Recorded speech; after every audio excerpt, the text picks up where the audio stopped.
Hey guys, CryptoDad here again. And today I'm going to show you how to stay anonymous on the internet using Tor and a VPN. So let's get going.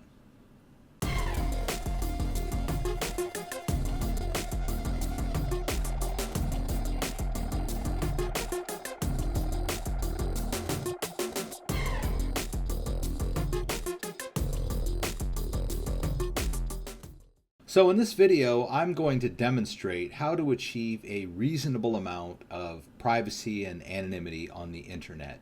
And we're going to be using a piece of software called the Tor browser. And we're also going to enhance that by using a virtual private network. And I'll explain the difference between the two of them and walk you through it as we go along. So let's get started. So before I get too deep into it, the Tor browser is not only a browser, but it also uses the Tor network. They're two different things. The Tor network is the anonymous network of nodes that is encrypted and helps you achieve anonymity. The Tor browser is basically the tool that you use to interface with the Tor network. And this is going to give us our anonymity. Now, I'm also going to enhance it with a virtual private network, which is a software tool that you use to basically create a tunnel from your computer to your virtual private network server company. And this is going to give us privacy. Because if you're just using the Tor browser, your internet service provider, whoever they may be, is going to know that you're using Tor. And that might be a red flag in certain countries, or for journalists anywhere in the world that might be trying to communicate with their sources, or even if it may be a source that's communicating with a journalist, they want to achieve a certain amount of privacy and anonymity. And just using Tor is going to sort of alert whoever might be interested in these communications that Tor communication is going on. So the virtual private network sort of shields you, gives you a certain amount of privacy as to, what is going on. Your internet service provider knows that you're using a virtual private network, but they really don't know that you're using the Tor network. And then I'll also mention that we're achieving a reasonable amount of privacy because there are always what we would call leaks to your operational security. And it's very difficult to achieve, full anonymity and full privacy on the internet. I can go into a lot of these, but for example, let's say we purchase a virtual private network using our credit card. So if this virtual private network got hacked or subpoenaed, they would have a list of customers, and your name and credit card number would be in their database. So you kind of shot your privacy and anonymity there. So there might be anonymous ways to purchase a virtual private network, say with a gift card that you bought with cash.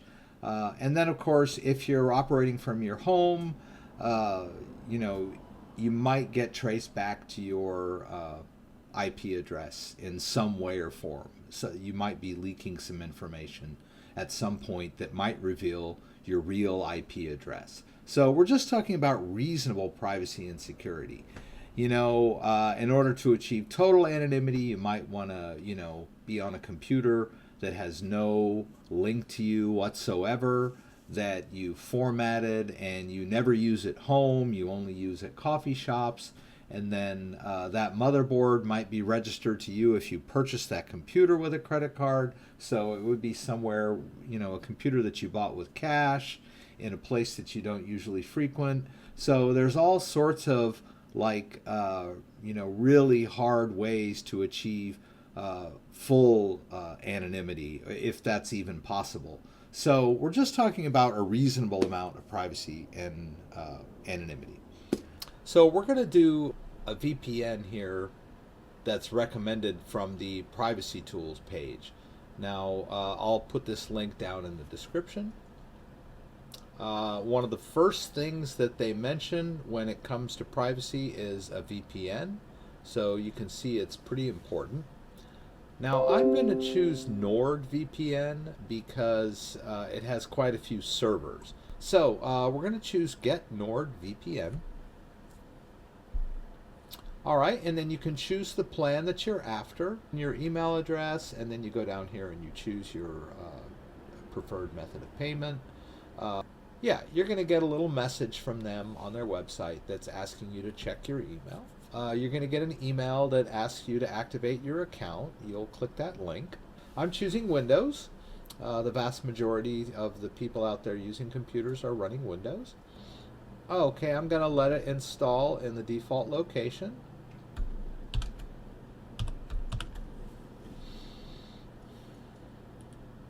Okay, so it's got me connected to their VPN, and it's going to resolve my new IP address. Okay, so there you go. They've given me a new IP address. Let's go over here, and we're going to refresh this browser and see what they tell me. Is it going to... Okay, so now it says that I'm protected, and it's showing that I have a different IP address. And that's it, guys. Now that we've got our virtual private network installed, we can just go over here and launch it, and we can connect however we want. We could do the default, which will make it look like you're in, you're the USA. If you're in the USA, just not your immediate location. Or you can sort of decide where you might want to connect. Let's say Denmark.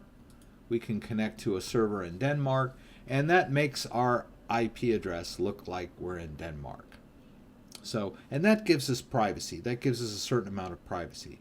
But in order to achieve anonymity, we're going to install the Tor browser. Also, there are certain websites that you can't even access unless you're using the Tor browser that end with an onion address.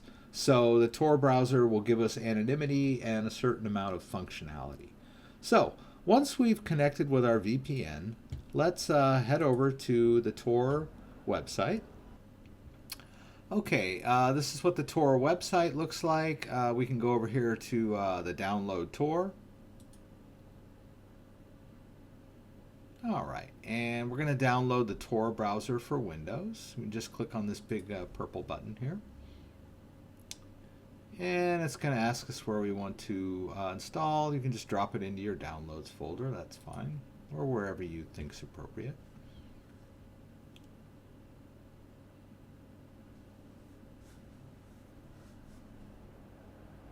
Okay. And in Chrome, we can just kind of click down here and open up Show in Folder. And you can see that I've downloaded it before, some of the earlier versions. Now, before we run the install, we may have been tricked into downloading a fake Tor browser. There are tools that are provided to check the integrity of the download.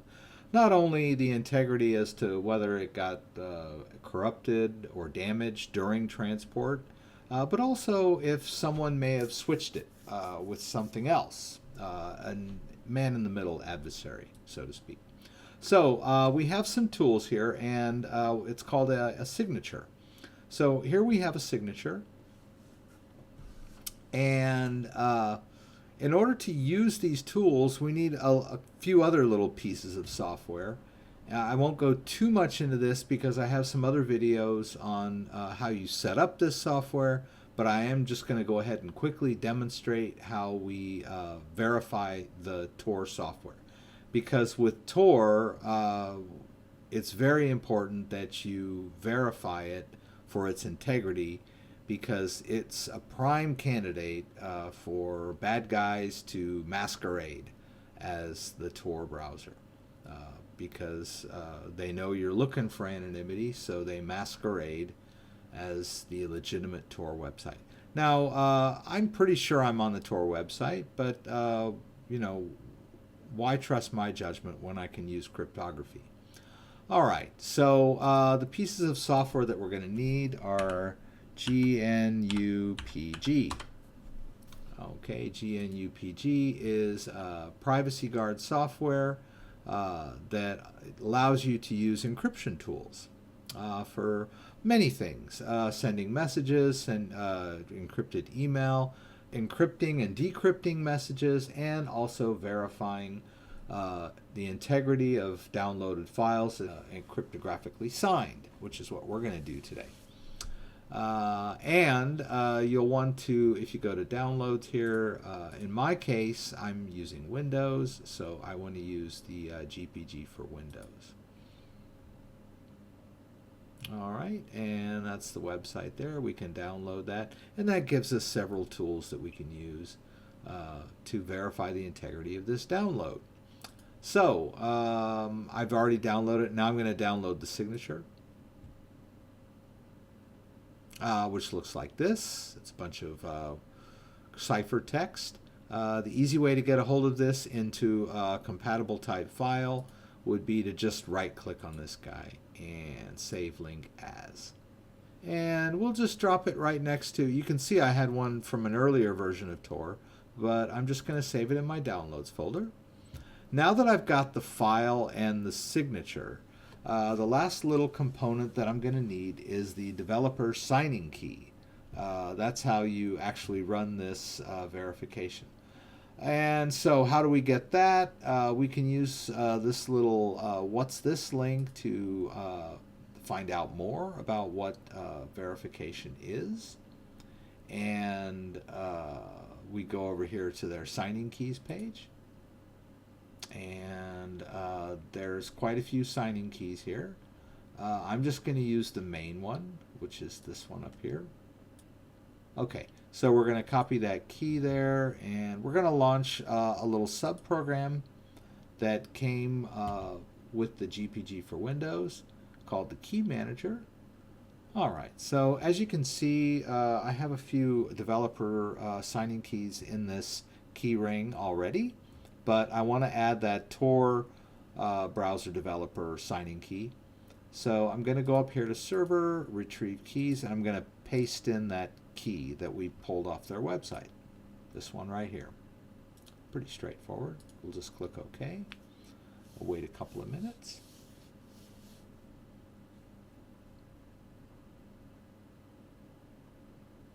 And okay, so it read the key and it added to my key ring. It's down here at the bottom. And that's the Tor browser developer signing key.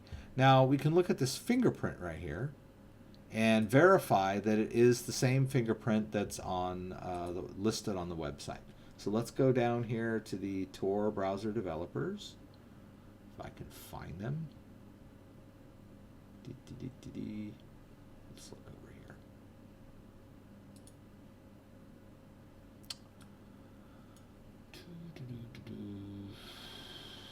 Okay, so here's the Tor browser developers, and there's the fingerprint. See?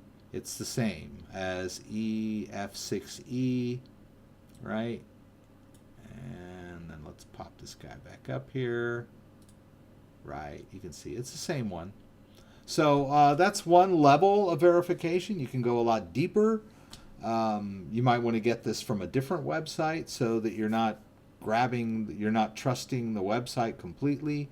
A couple of users have pointed out, what's the point of downloading all this if you're just grabbing it from the same website?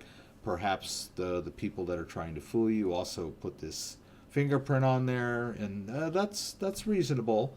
So maybe if you subscribe to a mailing list where they mail out these keys separately, you get a higher level of verification to know that this is in fact the right signing key for the Tor browser developers. That's a whole rabbit hole that we can go down. I'm not going to go too far down that. You could also meet the developer in person and confirm, and he can write his key on a napkin or whatever and give it to you, so that when you go to download his key, you can verify that the key you downloaded from the internet has the same fingerprint as the one that he showed you. A little impractical. There's also a thing called the circle of trust where other people sign the key, and then at some point, hopefully it's a person that you trust or that you know. Okay, So lot to think about here. Anyway, we've got the Tor browser developer signing key, and we're reasonably sure that it is what it says it is. Right. Now we need to verify the Tor browser. All right, so let's see if we open the PowerShell window here.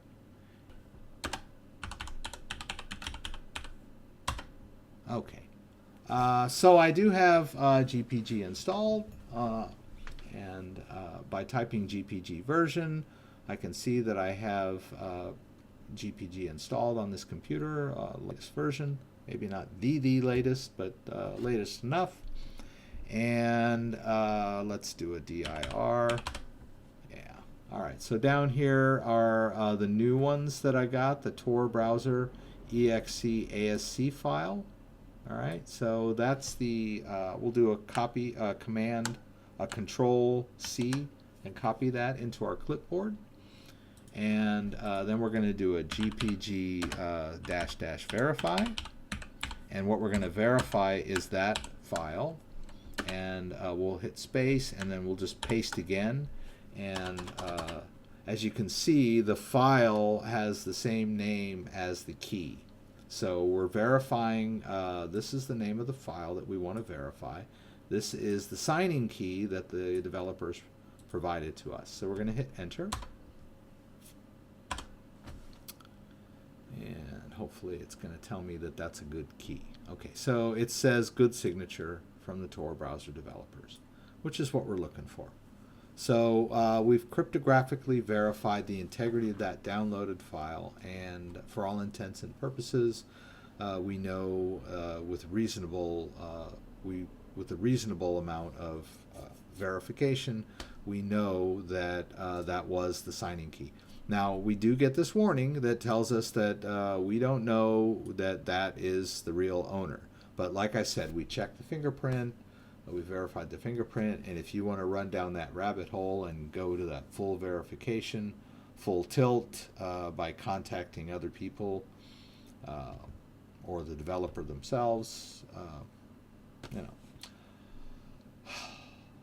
Okay, so once again, we've gone through cryptographic verification. All right, now that we've done that and we're satisfied, let's go back to our downloads folder and run the installer for the Tor browser. Where is it? Ah, here it is at the top. All right, so we'll just double click here. We can go through, it's going to throw it on our desktop. You may or may not want it on your desktop, but I'm just going to do the default. Some people, you can always move the folder later if you want to.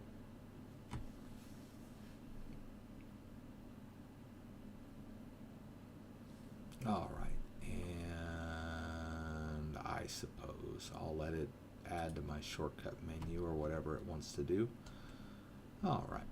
Okay, so it put the little Tor browser on my desktop, which you may or may not want. You know, if your friends come over and they say, hey, you're using Tor, you know, it's pretty obvious if it's like right there on your desktop. But anyway, and now I like to configure, because if you connect, it does the default connect, which is fine. See here it says use configure if you're in Egypt, China, or Turkey. Now you can just assume that you want to go full tilt by using configure, and I'll show you what I mean. If you say Tor is censored, then it's going to ask you to select a bridge. And OBFS4 is the latest one. And then they got a couple others that work in China. And so now we can connect using a bridge, which provides us another level of obfuscation to sort of hide the fact that we're using the Tor browser. So we've got our VPN for our privacy, we've got the Tor browser for our anonymity, and we've configured it on the assumption that the Tor browser or the Tor network is censored in our country to give us that extra level. Now when you first open it up, there's a security slider, this little guy, this little onion menu over here, but we can use this button to, now this is standard, and if we want to go full tilt, we could bring it up, grab it and just drag it up to safest. Keep in mind, when you do that, you're going to lose a lot of functionality that you might be used to with your browser. JavaScript will be disabled. A lot of these, slick, cool sites with all these like JavaScript programs and floating menus or whatever are not going to work right. Okay, a lot of websites will look broken, but you're going to achieve a much higher level of security when you use this setting. So I'm going to go ahead and use that setting. All right, now an interesting thing to note here is watch what happens when I maximize the Tor browser. It's going to give me a message telling me that maximizing the browser will allow people to track you, because this provides them with another piece of information about me, which is the size and resolution of my screen, which can be used as identifying information. So we want to avoid that. So just drag your browser as big as you think you need it, and check it out. Now there's a lot of cool stuff you can check out about the Tor browser. This Tips on Staying Anonymous is really good read for first-time users. You'll notice that it runs a bit slow, right? All right, so they give you this little rundown of the things that you can do using Tor, what you should, do's and don'ts to preserve your anonymity. Now, a lot of people that, back in the day that were downloading free music and free movies or whatever, were tried to use Tor, and it basically was just overloading Tor. So they're suggesting not to download files over there, and even if you do, you might leak your IP. And then if you download, say, a Word document or a PDF or anything like that, don't open it, because those types of documents could have scripts that would connect to the internet on their own, bypassing Tor, leaking your real IP. So there's a lot of things to think about. So one of the first things I'll check out here is the hidden wiki.